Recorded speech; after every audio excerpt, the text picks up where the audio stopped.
I'm very grateful to be here this morning and feel privileged to have a chance to join you as we open this incredibly important conversation, one that has been far too long in coming.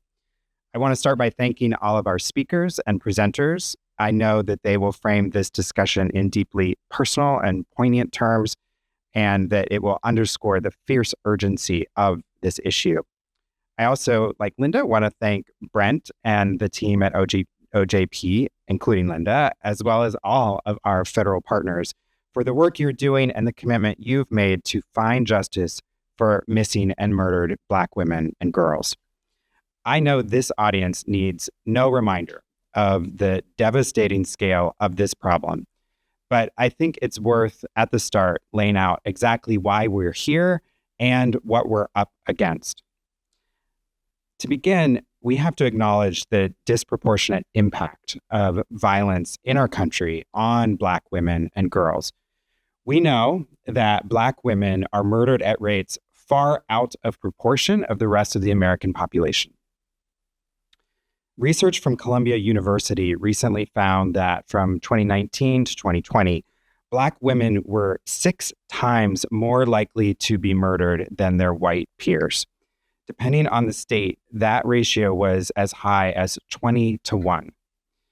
Other research shows that Black women are also more than twice as likely as white women to be killed by their intimate partners, and that Black women and girls go missing at rates well above their proportion of the population. It's painfully clear that something is deeply wrong.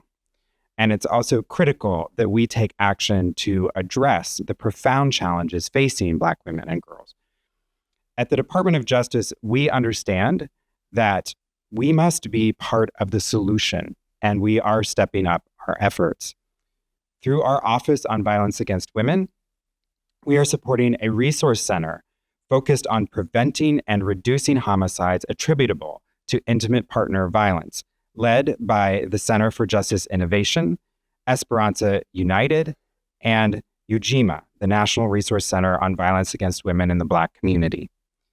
To find the missing and to recover abducted children, we're leveraging the National Missing and Unidentified Persons System, or NAMUS, managed by our National Institute of Justice, as well as other resources from OJP, including BJA's Ashanti Alert and OJJDP's Amber Alert, to name a few. I'm using a lot of acronyms that not everyone in this room might know, but it's the Bureau of Justice Assistance and the Office of Juvenile Justice and Delinquency Prevention. Meanwhile, our law enforcement divisions, the FBI and the U.S. Marshals Service, are redoubling their efforts to find and return missing persons. Most recently, the Marshals Service recovered more than 200 missing children through Operation We Will Find You Too. And our civil rights and criminal divisions are marshaling their resources to bring justice for Black women and girls, including through the prosecution of human trafficking and cold cases. You will hear a lot more about this work later in the program. These actions are part of the Justice Department's commitment to addressing violence against Black women and to combat violence affecting historically marginalized and underserved communities more broadly.